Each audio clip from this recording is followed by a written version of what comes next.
오늘 이제 2장을 보는데요. 이제 우리가 1장 1절에도 보면 거기서도 이사야가 이 예언서를 기록하면서 유다와 예루살렘에 관하여 본 계시다 이렇게 말씀을 하고 있잖아요. 그런데 이 2장에서도 이제 1절에 보면 아모스의 아들 이사야가 받은 바 유다와 예루살렘에 관한 말씀이다. 이렇게 또 기록하고 있는 것을 볼 때에 1장은 조금 이렇게 이제 좀 특별한 의미에서 기록을 했다고 우리가 이렇게 생각을 해볼 수가 있겠죠. 그러면 어떤 의미에서 기록을 했을까요? 그거는 이제 이사야서 전체의 이제 서문에 해당하는 그런 의미로 이제 이 1장은 기록을 했다라고 할 수가 있습니다. 그래서 이제 2장에서도 다시금 이 계시를 또 받는 거예요. 그래서 여러분 이사야가 이 이사야서를 기록할 때는 일필휘지로 한 번만에 그냥 쫙 이렇게 써내려간 게 아닙니다.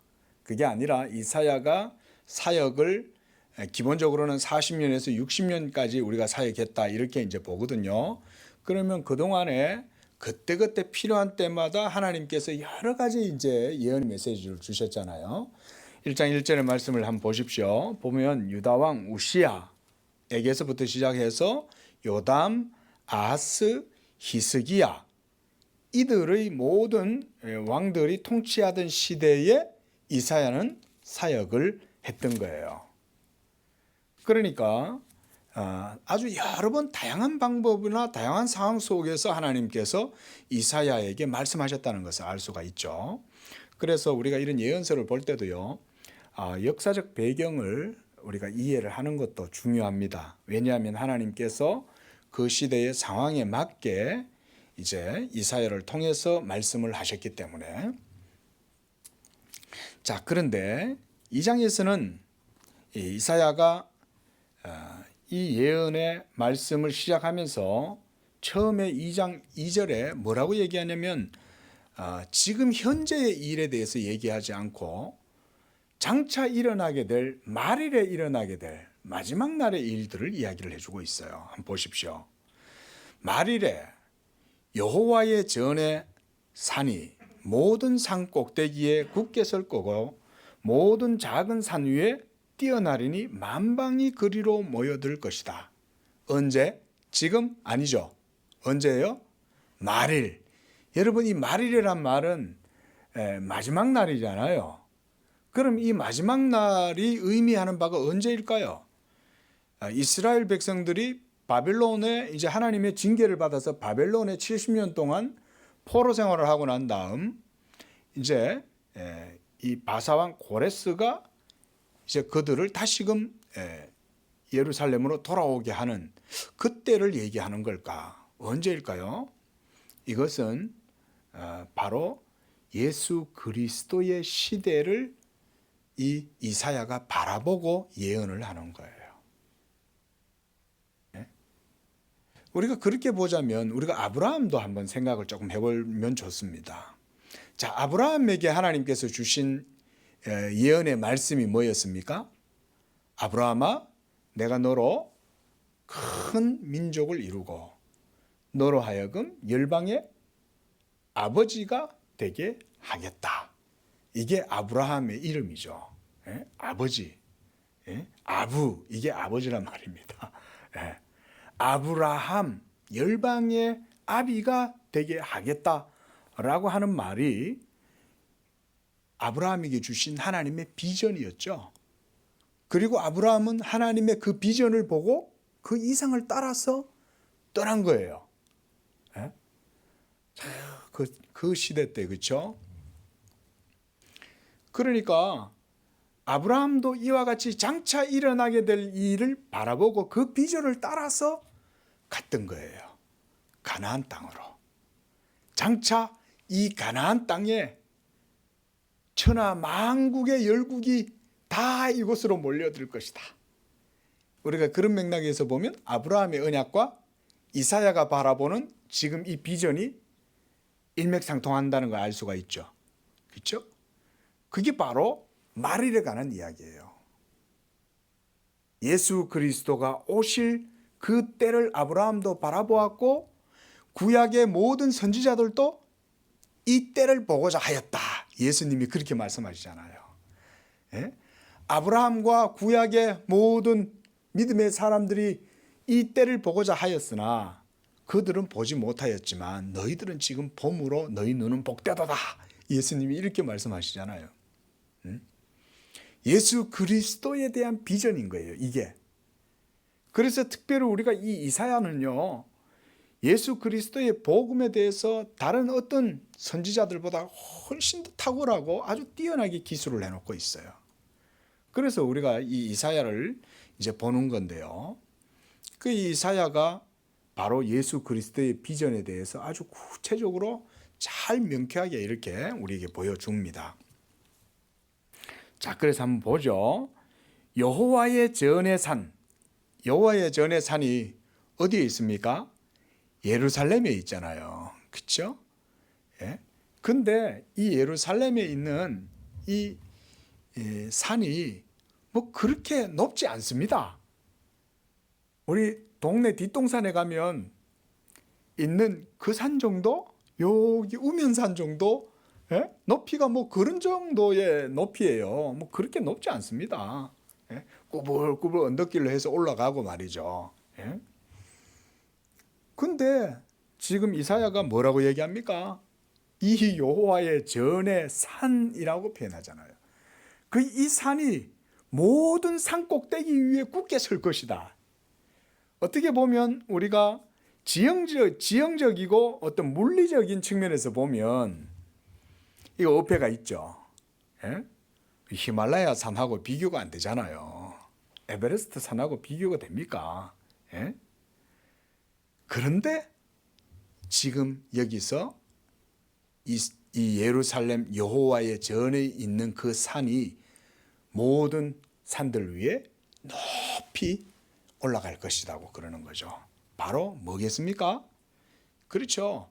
예수 그리스도의 구속으로 말미암아 그 이스라엘이라고 하는 그 상징성 있는 그 예루살렘의 성전이 모형이잖아요. 그러니까 이제 모형을 얘기하는 게 아니라 여기서는 실체를 얘기하고 있는 거죠. 예수 그리스도의 복음이 실체적으로 다 드러나서 구속 사역이 완성되면 하나님의 모든 의가 영광이 온 세계의 모든 산 꼭대기 위에 설 것이다. 그러면 여기서 온 세계에 있는 모든 작은 산들은 어떤 산들을 의미할까요? 에베레스트 산을 말하는 걸까요? 그것도 아니죠. 여기서는 상징적인 얘기를 하는 거예요. 히말라야 산맥을 얘기하는 것이 아닙니다. 그것이 아니라 인생들의 권세, 인생들의 영광, 인생들의 권세와 위엄, 능력 이런 걸 얘기하는 거예요. 그것 위에 하나님의 영광과 위엄이 높임을 받게 될 것이다. 그 얘기를 하는 거예요. 그리고 이사야가 그래서 영광의 신학자다. 여호와의 영광을 가장 탁월하게 보여주는 신학자다. 이렇게 말해도 우리가 과언이 아닙니다. 자, 보십시오. 3절. 이게 바로 이사야의 비전입니다. 그가 뭘 봤습니까? 보니까 많은 백성이 몰려들더라는 거예요. 어디로요? 아브라함의 품으로. 예?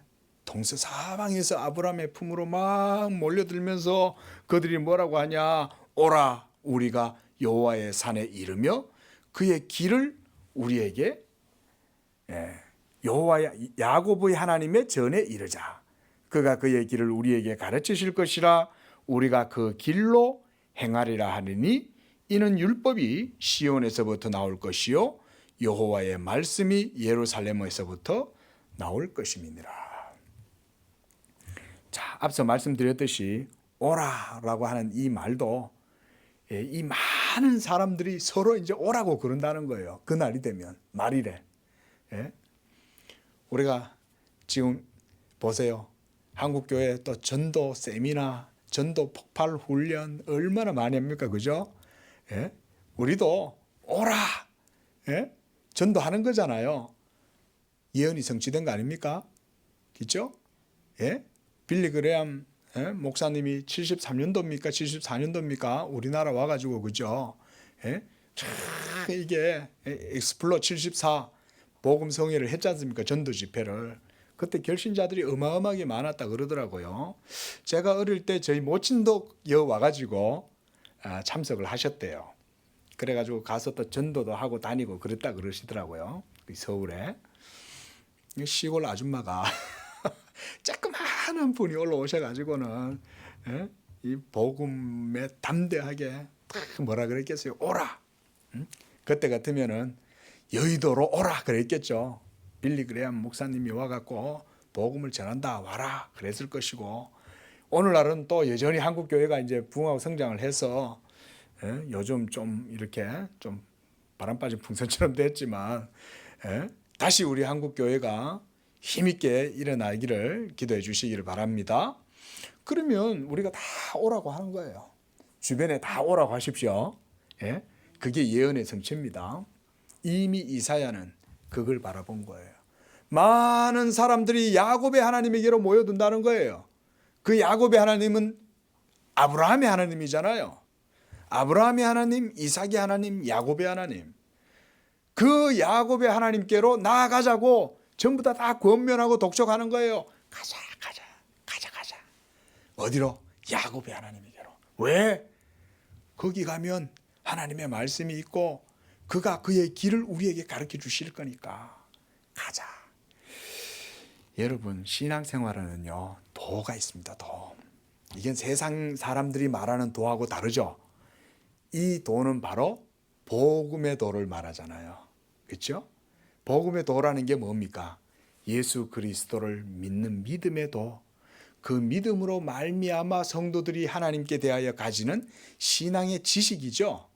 그 지식이 바로 우리의 교훈이요, 하나님의 말씀이잖아요. 그것이 전부 다 예수 믿음으로 우리가 이 지식과 도를 얻는단 말이죠. 그래서 많은 백성들이 가며 많은 백성들, 천하 만국의 모든 사람들이 다 모여 있는 거예요. 그래서 이제 이 다양한 족속들이 아브라함의 품으로 다 모여들 것을 먼저 이사야는 벌써 예언을 하고 있는 거예요. 그러니까 이스라엘 사람들이 얼마나 이방인들을 무시하고 복음이 이방에 전해지고 예수 이름으로 말미암아 이방인들이 막 이 교회로 들어오는 것을 얼마나 반대했습니까? 이 유대인들이. 그들은요 성경을 모르는 거예요. 이사야서만 읽어봐도 당장에 이방이 전부 다 모여들 거라고 얘기하고 있는데 이사야의 예언을 읽고도 표면적으로 다 기록이 되어 있잖아요. 예? 그런데도 그들은 예수님 당시에 초대교회 성도들을 얼마나 핍박하고 잔해하려고 애를 썼습니까? 자, 그러나 하나님은 일하신다. 그때도 일하셨고 지금도 일하시는 줄로 믿습니다.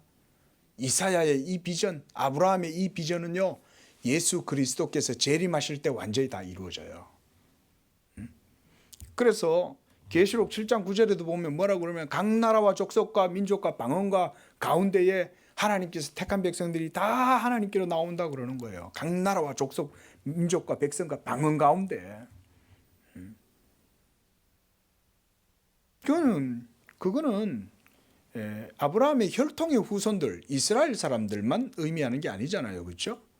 그러니까 이 이사야는 하나님의 영광을 볼 때 벌써 그런 이상을 보는 거예요. 비전을. 예수 그리스도의 날 그 말일에 온 세계 사람들이 아브라함의 언약을 따라 야곱의 하나님의 전으로 모여들 것이다. 그럼 그 야곱의 하나님의 전이 저 팔레스타인에 있는, 지금 거기에 있는 그 전을 의미하는 걸까요? 아니죠. 그 전이 어디 있어요? 모든 산 위에 뛰어나 있는 그 시온산인 거예요. 하늘에 있는 산을 말하는 거예요. 지금 이스라엘에 있는 그 중동에 있는 그 산이 아니에요. 예? 모든 이름 위에 뛰어나 있는 바로 그 예수 그리스도의 시온산, 그걸 얘기하는 거죠. 그 산은 어디 있습니까? 천하 만국에 높아져 있잖아요. 천하 만국에. 에베레스트 산이 뭐 아무리 높다 한들 우리가 여기서 에베레스트 산이 보입니까? 그러나 예수 그리스도의 산은, 하나님께서 세우신 이 시온산은 미국에서도 보이고 한국에서도 보이고 유럽에서도 보이는 거예요.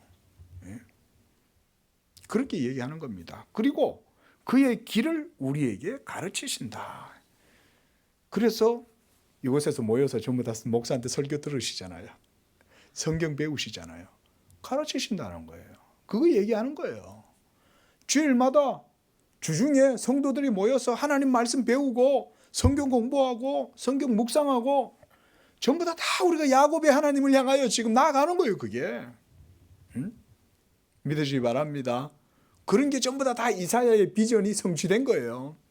우리 성도님들도 다 그 속에 지금 있는 거예요. 이사야의 비전 속에, 아브라함의 비전 속에 여러분들은 하늘의 별과 같은 자들인 거예요. 한 분 한 분들이 하나님께서 아브라함에게 보여주셨잖아요. 아브라함아, 저 하늘의 별을 봐라. 장차 너의 후손들이, 자손들이 저 하늘의 별과 같이 많아질 것이다.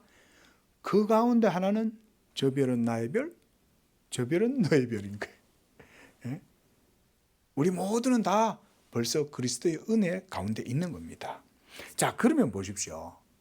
지금 이사야는 말일에 장차 이루어질 것에 대해서 바라봤지만 우리의 시점은 어떻습니까? 장차 이루어지는 겁니까? 벌써 이루어졌습니까? 그렇죠. 우리는 벌써 과거에 완료된 상태에서 우리는 이루어진 그리스도, 오신 그리스도, 이루어진 하나님의 나라를 바라보는 시점에 있어요. 이사야는 여기 있고 우리는 여기 있고 예수 그리스도는 여기 계시는 거예요. 이게 동일한 거죠. 결국은 이사야의 믿음과 우리의 믿음이 동일한 겁니다. 누구에 대해서요? 예수 그리스도에 대한 믿음은 동일한 것입니다. 자, 그리고 율법이 시온에서부터 나온다라고 할 때 이 율법이라는 말도요, 이제는 우리가 받아들일 때는 구약의 율법 그것만을 의미하지 않습니다. 이 율법이란 말은 하나님의 말씀의 아주 큰 넓은 의미로서의 율법이란 의미입니다. 우리는 지금 어떤 시대입니까? 복음의 시대잖아요. 그러면 우리는 이 율법하고 상관없는 시대입니까? 아니죠. 예수 그리스도의 복음이 율법하고 떨어집니까? 떨어진다고 하면 안 됩니다. 안 떨어집니다. 왜? 그 율법이 말하는 바가 복음이었기 때문에. 율법이 지시하는 바는 복음이었고 그 복음은 율법의 성취가 복음이기 때문에 율법과 복음은 떨어지지 않아요. 그러므로 여기서 지금 이사야가 예언하고 있는 이 비전에서 이 많은 사람들이 율법이 시온에서부터 나온다라고 이렇게 얘기할 때는 이 율법은 바로 하나님의 말씀을 의미하는 겁니다. 그리고 그 말씀이 바로 예수 그리스도의 복음이다. 이렇게 보면 정확하게 우리가 이것을 해석하는 것이다. 이렇게 말씀드립니다. 그리고 시온에서부터 나온다라고 하는 것은 하나님의 약속 언약에서부터 나온다는 얘기고요. 이 시온이 당시에는 예루살렘에 있는 지성소 안에 있는 언약궤 안에 있는 율법, 그걸 말하는 거죠. 자, 그러면 이제 이 여호와의 말씀이 예루살렘에서부터 나온다. 이 언약의 기원 이거죠. 언약의 기원은 예루살렘에서부터 나오는 겁니다. 그렇죠? 왜냐하면 거기가 약속의 땅이었잖아요. 비록 그것은 모형이었고 그림자였고 상징이었지만 그것은 장차 이루어질 것에 대한 그림자였지만 이제 실체가 나오실 때 거기서 나오시잖아요. 그렇죠? 예? 그 얘기를 하는 거예요. 그래서 4절에 그가 열방 사이에서 판단하시며 많은 백성을 판결하실 것이다. 누가요? 여호와의 전에 꼭대기에 선 산, 바로 예수 그리스도가 모든 열방 사이에 판단하신다는 거예요. 이거는 뭘 의미합니까? 왕권을 의미하죠. 예? 모든 열방을 판단한다는 얘기는 왕권 아니에요. 왕권, 권세를 얘기하잖아요. 누굴까요? 바로 왕 대신 예수 그리스도, 하나님이 세우신 왕, 우주적인 왕.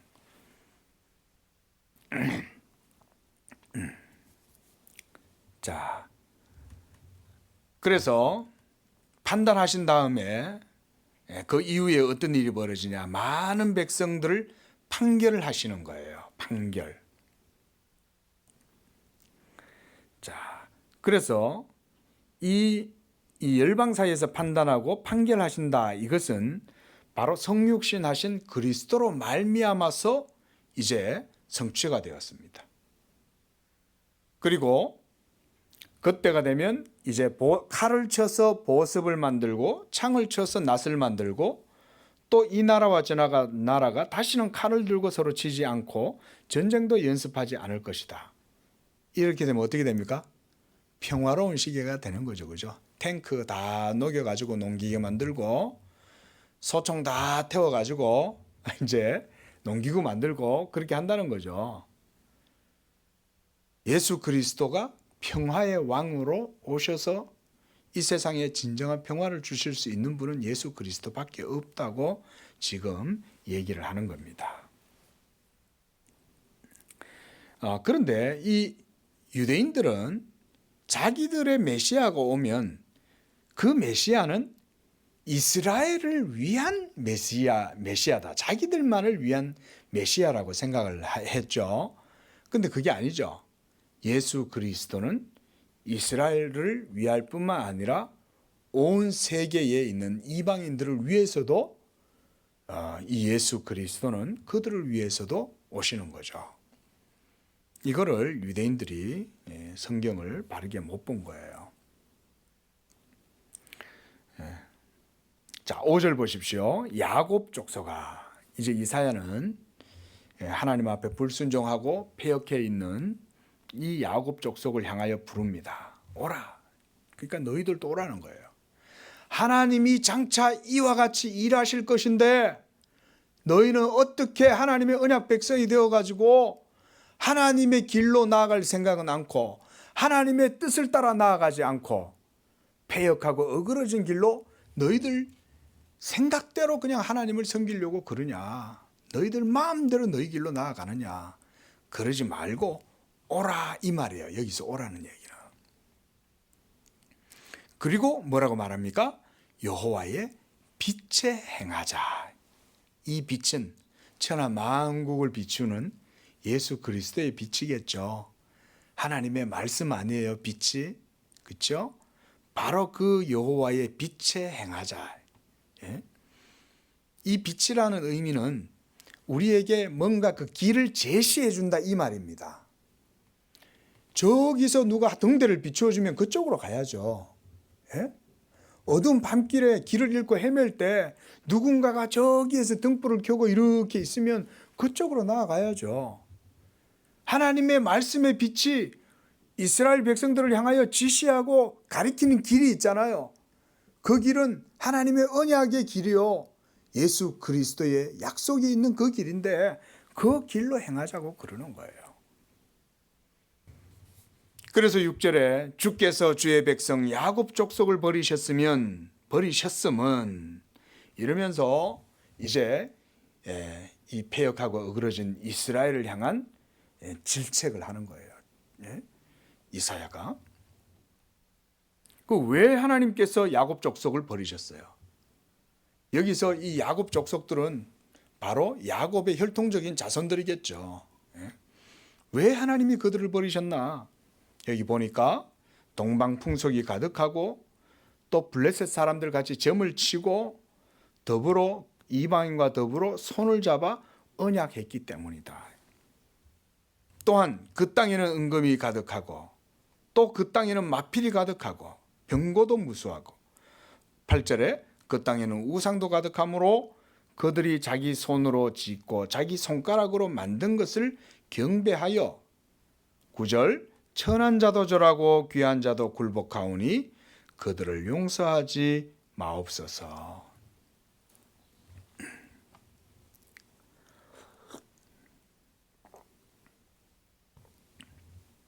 이것 때문에 이스라엘 백성들이 하나님께 버림을 받은 겁니다. 그래서 사도 바울은 로마서 11장에 가면요, 이스라엘 백성들이 하나님께 버림을 당하고 원돌감나무 가지는 하나님이 꺾어버리시고 돌감람나무 가지인 이방인들인 우리를 꺾어갖고 원 감람나무 가지에다가 우리를 접붙이셨다 이렇게 말하거든요. 그러니까 그때 그러면 왜 원 감람나무 가지에 있는 가지들이 꺾였냐? 그들이 왜 꺾였냐? 사도 바울이 이걸 얘기해 줍니다. 그들이 꺾인 것은 그들이 하나님을 믿지 않았기 때문이다 이렇게 말합니다. 지금 여기는 그들의 불신앙을 얘기하고 있는 거죠.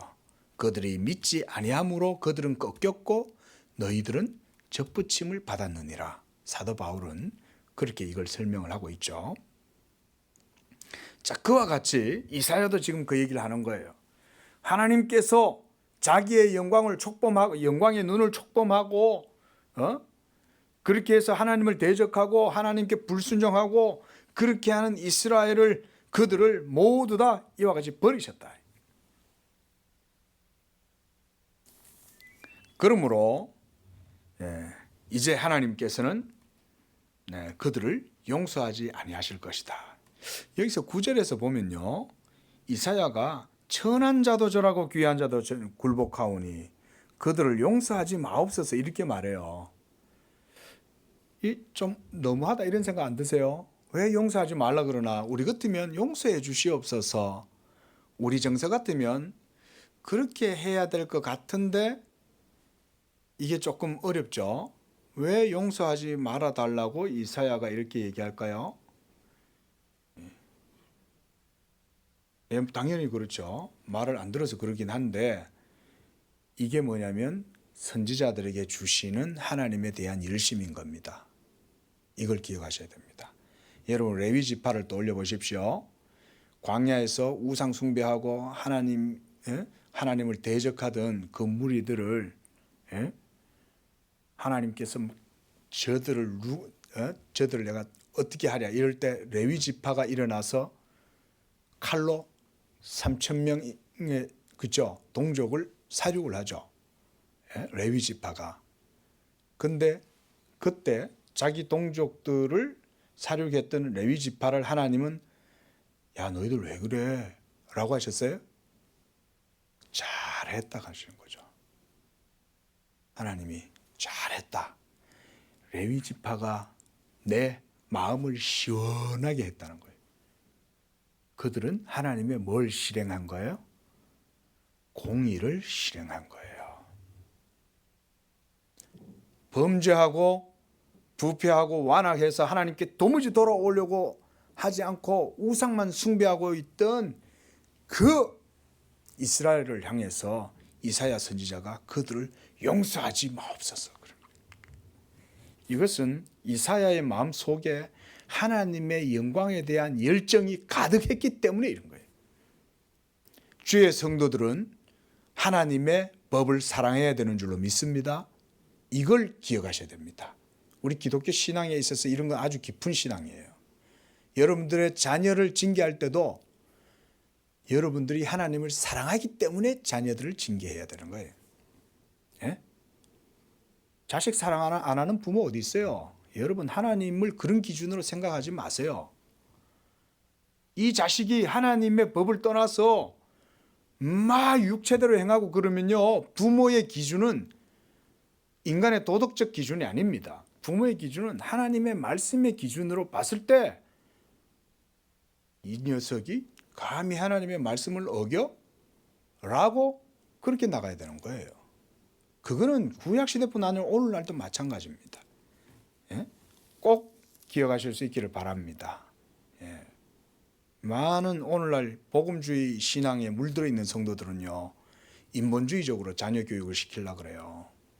하나님을 기준으로 안 해요.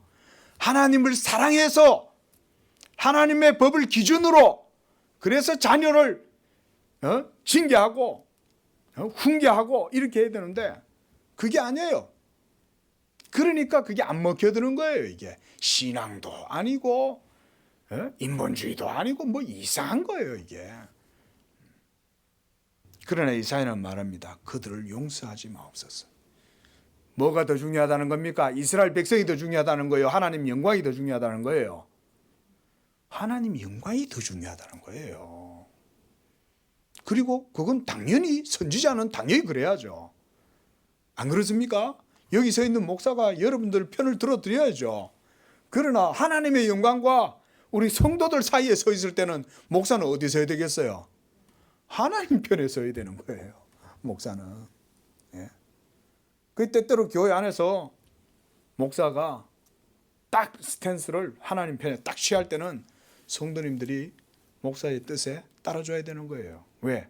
하나님의 말씀의 편에 서 있으니까. 목사를 따르는 게 아니에요. 성도님들도 하나님 편에 선 목사님을 따르는 거지 목사님을 따르는 게 아니에요. 그렇죠? 그래서 목사라도 하나님 편에 안 서면 교회 성도들은 목사라도 우리 장로교회는 그걸 할 수 있어요.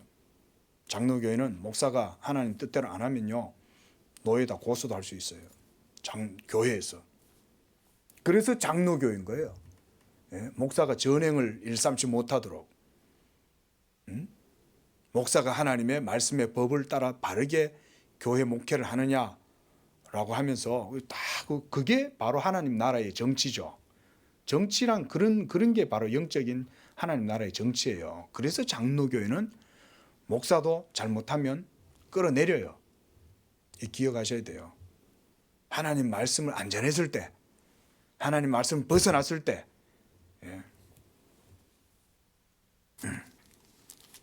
이게 바로 선지자다. 참 선지자. 하나님을 사랑하기 때문에 그들을 용서하지 마십시오 라고 말해야 되는 거예요. 그리고 이거는 일부러 이렇게 가식적으로 하는 말이 아니에요. 이사야는 하나님의 영광의 신학자잖아요. 하나님의 영광을 가장 탁월하게 이해하고 선포했던 선지자인데 그 영광이 얼마나 아름다운데 그것과 타락하고 부패한 이스라엘 백성과 바꿔요? 그렇지 않아요. 우리가 남은 자 사상을 이사야서를 통해서 계속 볼 겁니다. 근데 남은 자 사상이라는 게 뭡니까? 하나님은요 사람 많은 거 안 좋아하신다는 거예요. 하나님의 말씀 버리고 불순종하고 배역하고 하나님 말씀을 벗어나서 나아가면 하나님은 다 버려본다는 거예요. 그러나 그러할지라도 하나님은 자기 이름을 위하여 모든 사람들 중에서 소수의 90%도 아니고 1% 정도만 남겨두시는 거예요. 노아와 같은 사람들 딱 남겨두는 거예요. 그래서 엘리야도 바알과 아세라 선지자들과 싸우고 난 다음에 주여 이제 이스라엘에 나 혼자 남았습니다. 그래서 저 이세벨이 나를 죽이려고 내 생명을 찾으려고 지금 막 찾아가고 있는데 주여 내가 주를 향하여 열심히 특심히 오니 내가 이스라엘에 이제 나밖에 없으니 나를 돌봐 주시옵소서 그러죠. 그때 하나님이 뭐라 그랬어요?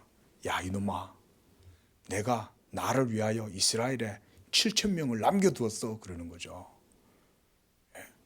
하나님은요 지금도 그렇게 하세요. 지금도 7,000명을 남겨두세요. 그 7,000명이란 말은 이제 상징적인 숫자죠. 이 시대에도 여전히 하나님은 자기 이름을 위하여 남겨두시는데 저는 그래서 지난 시간에 바로 우리 양재교회가 이 시대의 남은 교회다. 물론 다른 교회들도 남은 교회들은 많이 있겠지만 우리 교회는 더더욱 하나님 영광을 위하여 하나님이 남겨두신 교회가 되어야 될 줄로 믿습니다.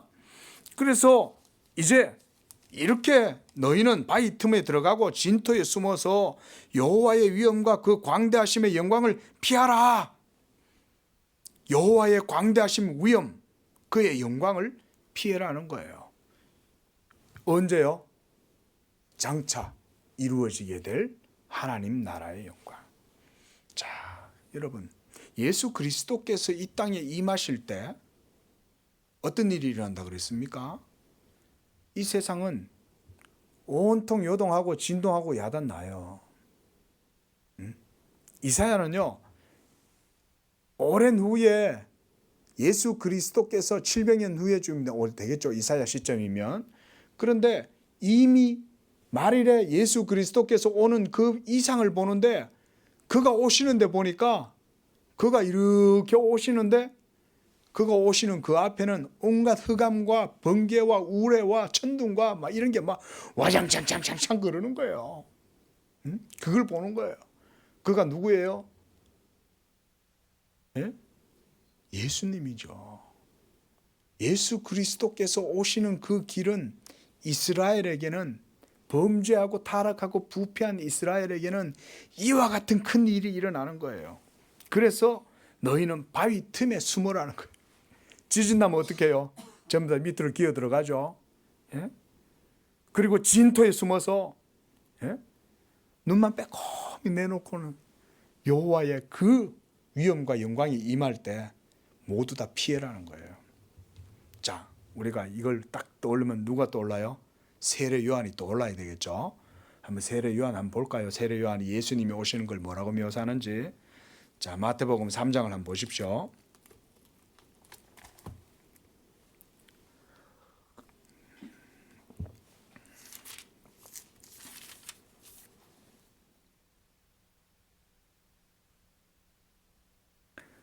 자, 3장 3절 보십시오.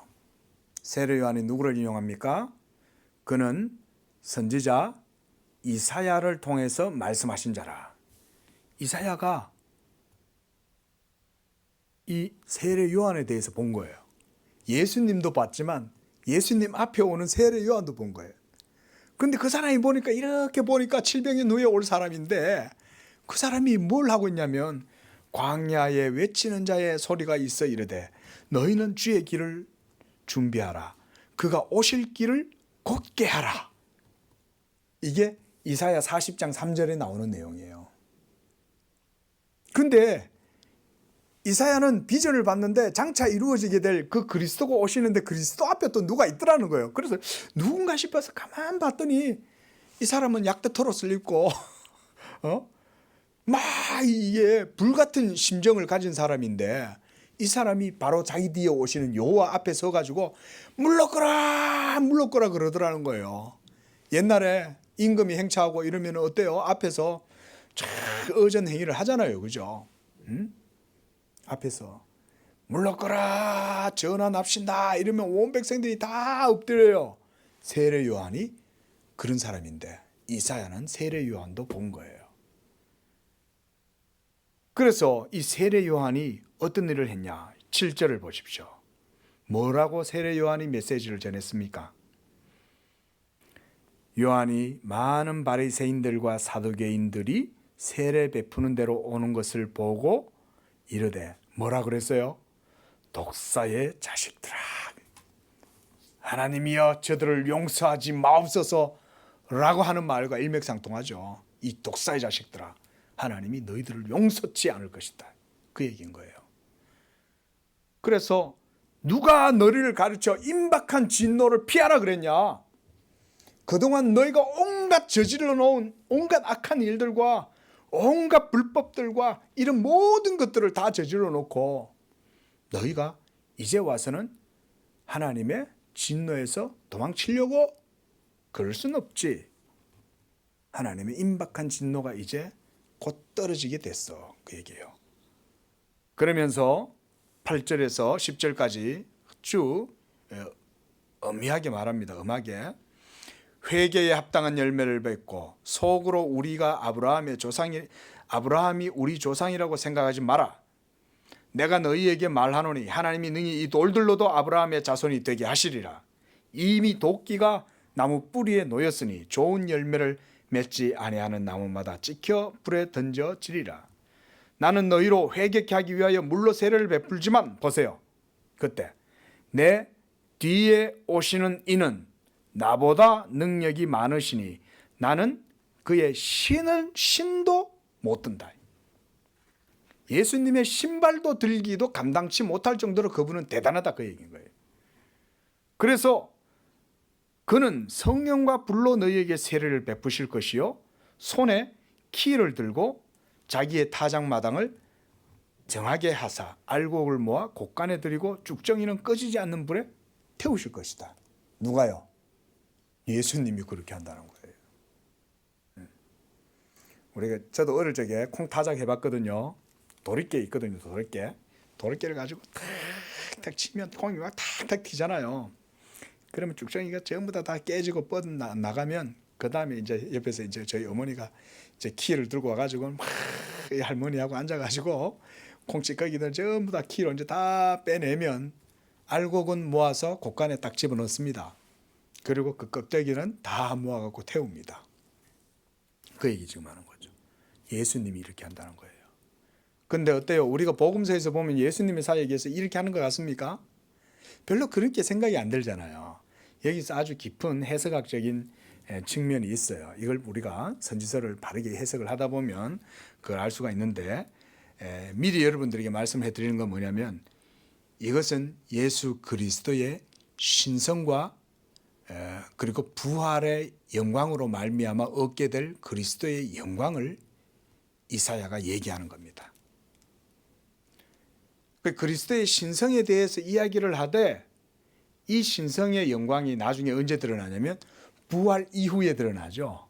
그렇죠? 예수님의 사복음서에서 모든 사역에서는 예수님의 인생이 많이 드러났잖아요.